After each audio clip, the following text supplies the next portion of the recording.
क्यों नहीं हुई लता मंगेशकर की शादी, एक अनसुनी कहानी जिसे हर भारतीय को सुनना चाहिए। नाम गुम जाएगा, चेहरा ये बदल जाएगा, मेरी आवाज ही पहचान है, घर याद रहे। ये शब्द हैं सुर साम्राज्ञी लता मंगेशकर की। वैसे तो लता मंगेशकर हमेशा के लिए इस दुनिया को अलविदा कह गई है, लेकिन एक बात तो आप भी मानेंगे कि उन्होंने सिर्फ अपनी देह छोड़ी है, उनकी आवाज हमेशा के लिए अमर हो गई है। उनकी आवाज जिंदा थी, है और रहेगी, जो पीढ़ी दर पीढ़ी हर किसी के कानों में ऐसे ही गूंजती रहेगी, मन को सुकून पहुंचाती रहेगी। लता मंगेशकर ने अपनी सांस का हर कतरा कतरा कैसे सुर, संगीत, संसार, समाज और परिवार पर न्यौछावर कर दिया है और अपनी जिंदगी को एक ऐसे आयाम तक पहुंचाया कि उनके जाने पर आज हर शख्स की आंखों में आंसू है। पिछले 2 सालों के दौरान कोरोना महामारी ने पूरी दुनिया में जमकर तांडव मचाया है। दूसरी लहर के दौरान तो हमारे आसपास इतने लोगों की जानें गई, कई लोगों के बिजनेस चौपट हो गए, तो कई लोगों की नौकरियां चली गई। क्या आम क्या खास, बड़ी से बड़ी हस्तियां इसकी चपेट में आए, लेकिन किसे पता था कि तीसरी लहर हमसे हमारा अमूल्य रत्न छीन ले जाएगी। महामारी के इस भयानक जंजाल ने लता जी को भी अपने चपेट में ले लिया। लता जी को अस्पताल में भर्ती कराया गया। उन्हें महामारी के साथ निमोनिया भी हो गया था। वो 29 दिनों तक जिंदगी की जंग लड़ती रही। 92 साल की आयु में अपनी देह त्यागने वाली लता जी त्याग, तपस्या, संघर्ष और साधना की एक बड़ी मिसाल थी। बचपन से ही लता मंगेशकर जी की जिंदगी में उथल पुथल शुरू हो गई थी। लता मंगेशकर जी महज 13 साल की थी जब उनके सिर से पिता का साया हट गया। इसके बाद उन्होंने जिस तरह से खुद को दरकिनार करके परिवार को पाला, 80 साल तक जिस तरह से सुर साधना की और जिस ईमानदारी के साथ अपने पेशे में बनी रही, आजकल बहुत कम ऐसा देखने को मिलता है। मध्य प्रदेश के इंदौर में 28 सितंबर 1929 को पैदा हुई लता मंगेशकर के पिता पंडित दीनानाथ मंगेशकर संगीत की दुनिया के जाने पहचाने नाम थे। वो मराठी रंगमंच से जुड़े हुए थे। लता जी ने अपने पिता से ही संगीत की शिक्षा ली थी, लेकिन 13 साल की उम्र में ही उनके सिर से पिता का साया हट गया। परिवार में मां के अलावा 4 भाई बहनें, आशा भोसले, उषा मंगेशकर, मीना मंगेशकर, हृदयनाथ मंगेशकर की जिम्मेदारी उम्र में सबसे बड़ी लता जी पर आ गई। जिस उम्र में बच्चे खेलते हैं, उस उम्र में पूरे परिवार का पालन पोषण करने जैसी जरूरी जिम्मेदारी लता जी के कंधों पर आ गई। क्योंकि लता जी को संगीत और रंगमंच विरासत में मिली, इसीलिए इसी फील्ड में काम करना उन्होंने सही समझा। इसीलिए उन्होंने एक्टिंग और सिंगिंग करना शुरू कर दिया। साल 1942 में रिलीज हुई मराठी फिल्म पहली मंगला गौड़ के लिए उन्होंने अपना पहला गाना गाया था और इसी फिल्म में उन्होंने अभिनय भी किया था। हालांकि अभिनय में उनका मन नहीं रमा, तो उन्होंने सिंगिंग पर फोकस कर लिया। सभी जानते हैं कि लता मंगेशकर ने कभी शादी नहीं की थी। अक्सर कई लोगों के मन में लता जी की शादी को लेकर कई सवाल खड़े हुए, लेकिन लता जी के शादी न करने के पीछे की सबसे बड़ी वजह उनका परिवार था। अपने परिवार के पालन पोषण में वो इतनी व्यस्त रहीं कि उनको शादी का कभी ख्याल ही नहीं आया। कई बार रिश्ते आए, लेकिन जिम्मेदारियों ने उन्हें जुड़ने नहीं दिया किसी से। एक इंटरव्यू में उन्होंने खुद कहा था, पिताजी के जाने के बाद घर के सभी सदस्यों की जिम्मेदारी मुझ पर आ गई थी। इस वजह से कई बार शादी का ख्याल आता भी तो उस पर अमल नहीं कर सकती थी। बेहद कम उम्र में ही मैं काम करने लगी थी। बहुत ज्यादा काम मेरे पास रहता था। अगर मैं शादी कर लेती तो मुझे अपनी जिम्मेदारियों को छोड़कर दूसरे के घर जाना पड़ता। इसीलिए जब भी शादी का रिश्ता आया, मैंने मना कर दिया। लता जी ये भी कहती थी कि सोचा कि पहले सभी छोटे भाई बहनों को व्यवस्थित कर दूं, फिर कुछ सोचा जाएगा।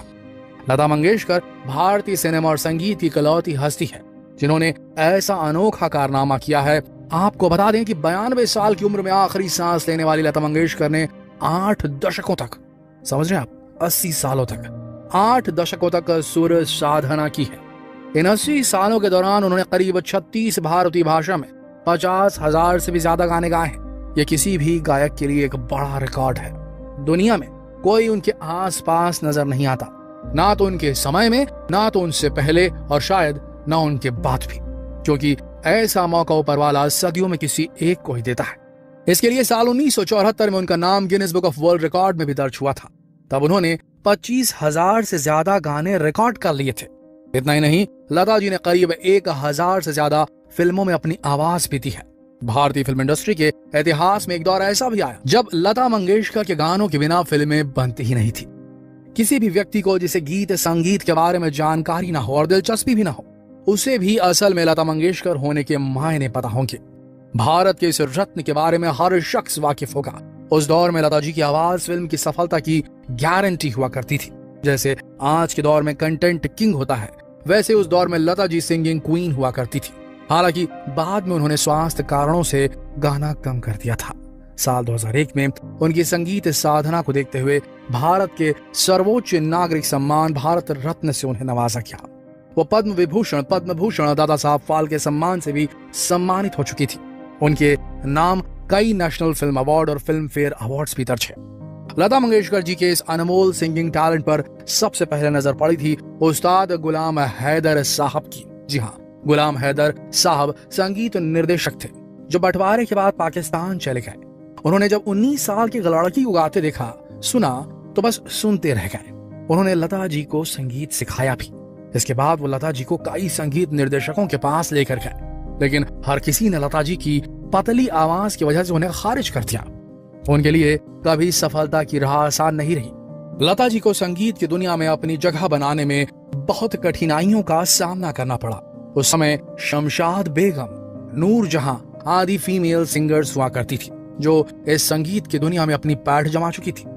नूर जहां के साथ लता जी की कई बार तुलना भी की जाती थी। ऐसे में संगीतकारों ने उन्हें शुरू में पतली आवाज के कारण काम देने से साफ मना कर दिया था। हालांकि गुलाम हैदर का भरोसा पहाड़ की तरह अटल था। गुलाम साहब की जिद की वजह से लता जी को फिल्म मजबूर में मुनव्वर सुल्ताना के लिए प्लेबैक करने का मौका मिला और इसके बाद लता जी रुकी नहीं। धीरे धीरे अपनी लगन और प्रतिभा के बल पर मिली अद्भुत कामयाबी ने लता जी को हिंदी फिल्म जगत का कभी ना डूबने वाला सितारा बना दिया। कुछ साल पहले ही लता मंगेशकर जी से एक इंटरव्यू में पूछा गया था कि कहीं कोई मलाल रह गया है या अधूरी ख्वाहिश तो नहीं आपकी। तो लता जी ने हंसते हुए कहा था कि हजारों ख्वाहिशें ऐसी कि हर ख्वाहिश पे दम निकले। मैं अपनी पढ़ाई पूरी करनी चाहती थी, पढ़ लिख कर प्रोफेसर बनना मेरा सपना था, लेकिन कई कारणों की वजह से मेरा ये सपना अधूरा रह गया। इसीलिए मैं आज की पीढ़ी से कहती हूँ कि पढ़ाई पूरी करो, फिर उसमें मन लगाओ, जो जिंदगी में करना चाहते हो वो करो। जैसा कि कहा जाता है कि भारतीय सिनेमा की उम्र करीब करीब 100 साल की हो रही है। अब सोचिए, उसमें से करीब 71 साल से ज्यादा वक्त लता मंगेशकर सिनेमा के साथ जुड़ी रही। लता मंगेशकर जी के गीतों, उनकी आवाज, उनकी जिंदगी को लेकर बहुत कुछ लिखा और पढ़ा जा सकता है, इतना कि हमारे पास से शब्द खत्म हो जाएं। इस वक्त बस उनकी आत्मा की शांति के लिए प्रार्थना करना जरूरी है। अलविदा लता दीदी। दिल में तो आपको हम बसा ही चुके हैं। उम्मीद है आपको ये वीडियो पसंद आया होगा और जितना हो सके ये ट्रिब्यूट जो है लता जी को, ये सब तक शेयर करें वीडियो फेसबुक पर, व्हाट्सएप पर, यूट्यूब पर। कल फिर मिलते हैं एक और दिलचस्प वीडियो में। तब तक के लिए आप सबका इस वीडियो के अंत तक बने रहने के लिए दिल से धन्यवाद।